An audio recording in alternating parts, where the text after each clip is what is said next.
Okay guys, welcome to the second test 5.1 video, and we're going to practice with our polynomials. So our first example, number 15, is going to talk about writing the equation of a polynomial based off of a graph. Okay, so first thing we're going to look at on our graph are our three intercepts. Okay, each one of those is going to have to create a factor in this polynomial.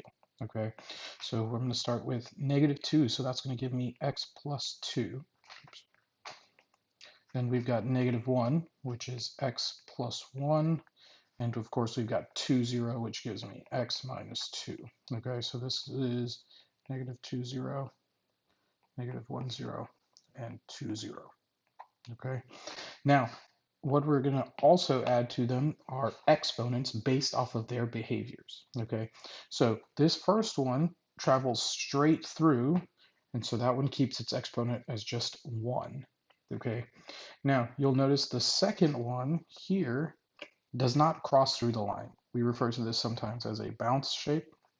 Okay, and that is going to make the second factor a square. Okay, and your third factor has a curve to it, okay? And there are a lot of names for this, but one of them is that it is a concavity change.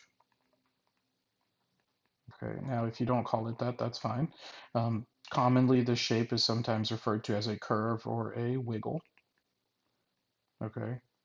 And that means that you have an exponent of 3 on there. Okay, now note, a 2, a 4, a 6, and 8, all the even numbers behave the same. 3, 5, 7, 9, all the higher odd numbers behave the same. Okay, now this is not a complete equation yet. Okay, I do need to be able to solve for whatever stretch or shrink factor I have, the a value per se. Okay, and in order to do that, I'm going to take another point from my graph, and I'll use this one right here.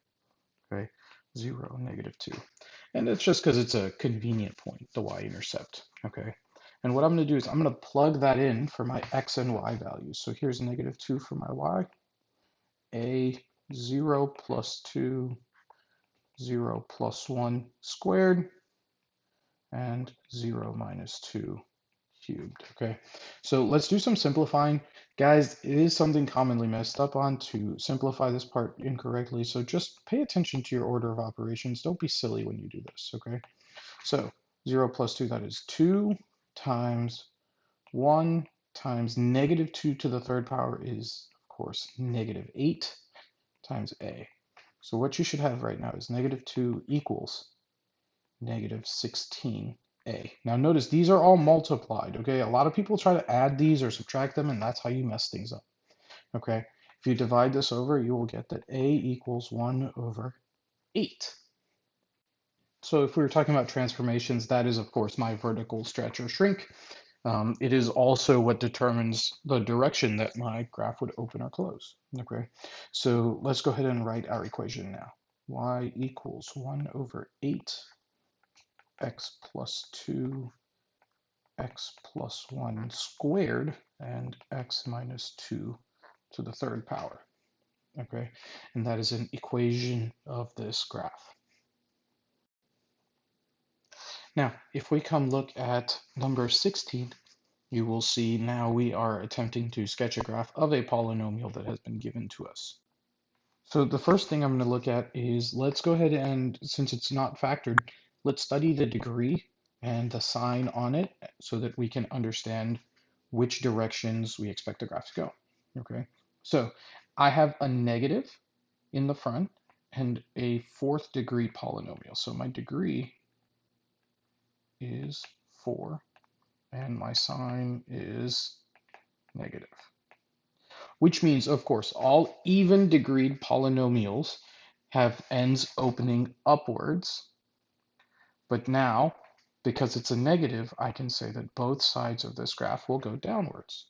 Okay, let's go ahead and take our polynomial now and let's factor it.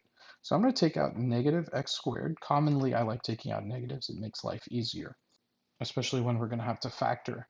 So we're going to have x squared minus x and minus 2, which is, of course, because the signs have flipped now, taking out that negative.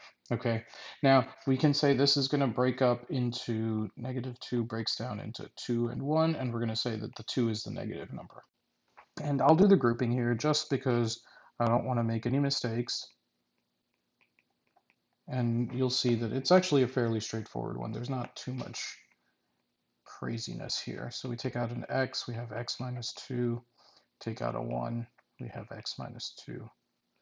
Okay, so we get x plus 1, x minus 2, and then take out negative x squared. Okay, so this is my factored form. Okay, and I'm going to use this to find all my intercepts, and then we'll go from there. Okay, so here is x squared. That's going to give me 0, 0. Okay, as an intercept, and it's going to be a bounce.